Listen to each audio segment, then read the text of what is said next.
फिर छठी पीढ़ी तेरी आएगी, उसको टकसारी पंथ वाला नकली कबीर पंथी भ्रमित करेगा। वह छठी पीढ़ी वाला वास्तविक नाम तथा क्रिया छोड़कर टकसारी वाली पान परवाना दीक्षा लेगा। टकसारी पंथ में चल रही चौका आरती करेगा, जो हमारे वास्तविक भक्ति मार्ग से विपरीत होने से व्यर्थ होगा। बहुत जीवों को 84 लाख के चक्कर में डालेगा।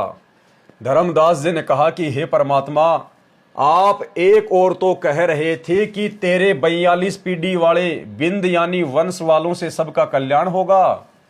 अब कह रहे हो कि छठी पीढ़ी के पश्चात काल वाली साधना चलेगी और मोक्ष मार्ग से भटक जाएंगे। ये बात समझाइए। अनुराग सागर पेज नंबर 140 से ऊपर से वाणी पंक्ति नंबर 1 से 12 तक। नाद बिंद जो पंथ चलावे, चूड़ामणि हंसन मुक्तावे। आगे परमेश्वर ने इसका अनुवाद किया है कि नाद और बिंद का क्या मतलब है। यानी जो मुक्तामणि है वो धर्मदास जी का तो कहलाएगा बिंद का बेटा, और कबीर परमात्मा ने चूड़ामणि को अपने वचन से उत्पन्न किया, इसलिए वो कहलाएगा कबीर परमेश्वर का नाद पुत्र। क्योंकि फिर चूड़ामणि को कबीर परमात्मा ने नाम दीक्षा दी और आगे नाम देने का अधिकार दिया।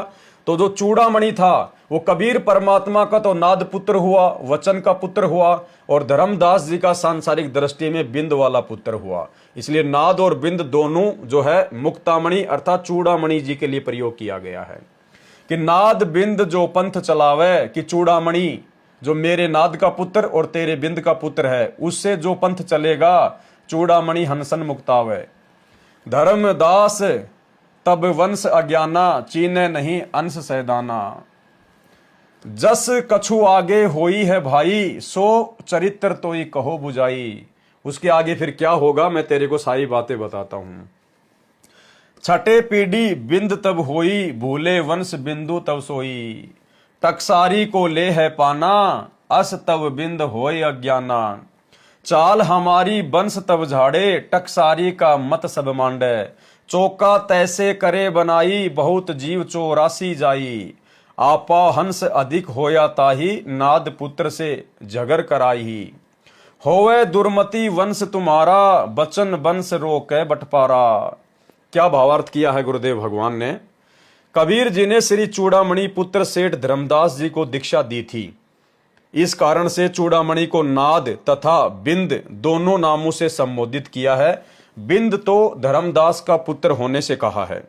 बताया है कि चूड़ामणि अर्थात मुक्तामणि से तेरे वंश वालों की गुरु पीढ़ी प्रारंभ होगी। धर्मदास तेरे वंश वालों की गुरु पीढ़ी प्रारंभ होगी। परंतु जो कछु आगे तेरे वंश गद्दी वालों के साथ काल का छल होगा वह बताता हूं, सुन हे धर्मदास। तेरा वंश अज्ञानी है। जो छठी पीढ़ी वाला गद्दी नसीन होगा वह मेरे द्वारा बताया यथार्थ भक्ति मार्ग त्याग कर टकसारी वाले नकली कबीर पंथी महंत वाली भक्ति विधि ग्रहण करेगा। यानी वो टकसारी जो कि नकली कबीर पंथ है, उन लोगों के द्वारा जो काल प्रेरित भक्ति साधना पान परवाना वाली की जाती है, तेरी छठी पीढ़ी में आगे चलकर टकसारी वाली भक्ति साधना लागू हो जाएगी। उसी तरह आरती चौका किया करेगा। इस प्रकार आगे आने वाली तेरी वंश परंपरा वाले महंतों से दीक्षा लेकर बहुत सारे जीव 84 लाख के चक्कर में चले जाएंगे। उनका जीवन नष्ट हो जाएगा।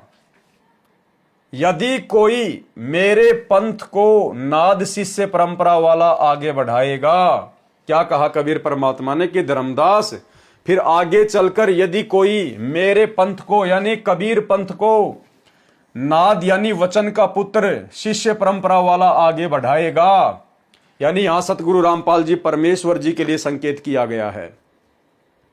सतगुरु रामपाल जी परमेश्वर जी ने 650 साल पहले भी अपने आप को छुपाते हुए धर्मदास जी के सामने कहा कि फिर आगे चलकर यदि कोई मेरे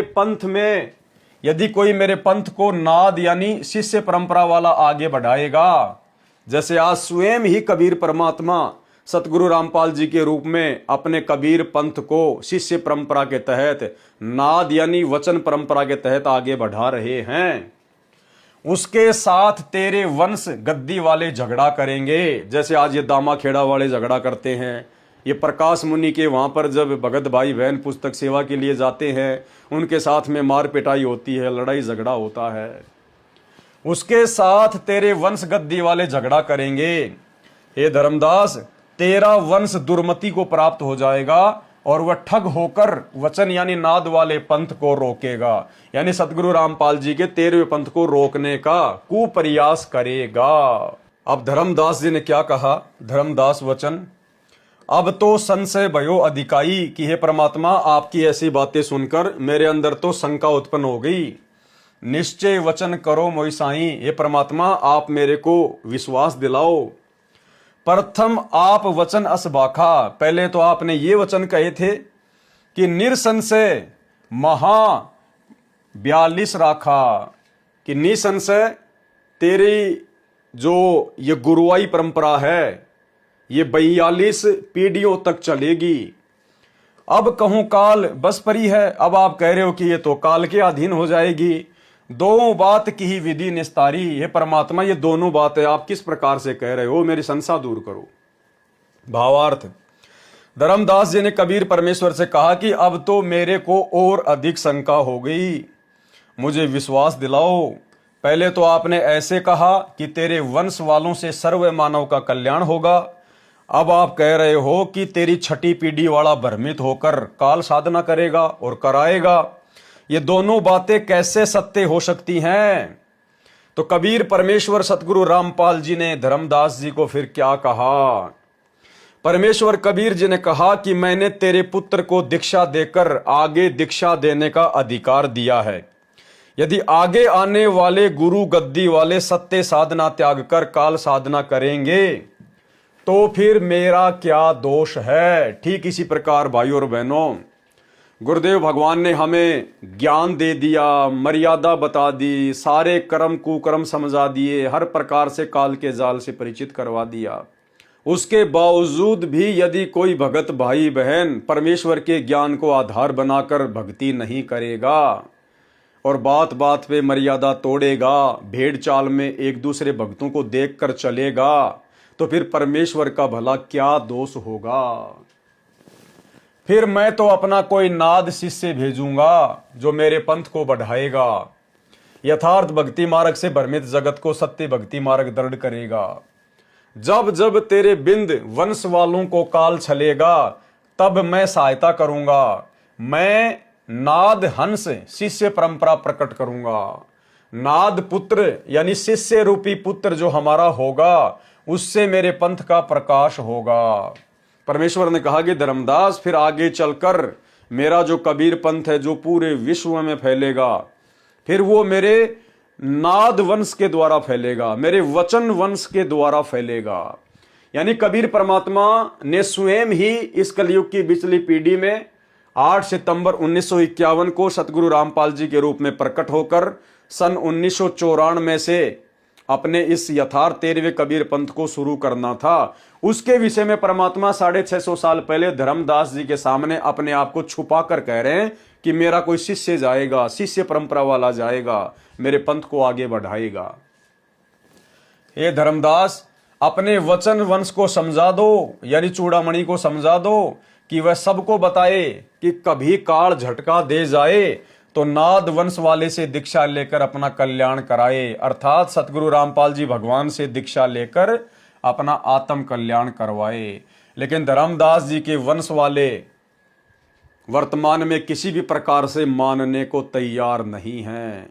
वे स्वयं ही उत्तराधिकारी बनकर बैठे हुए हैं, लोगों को मुक्ति प्रदान करवाने का ठेका लेकर बैठे हुए हैं।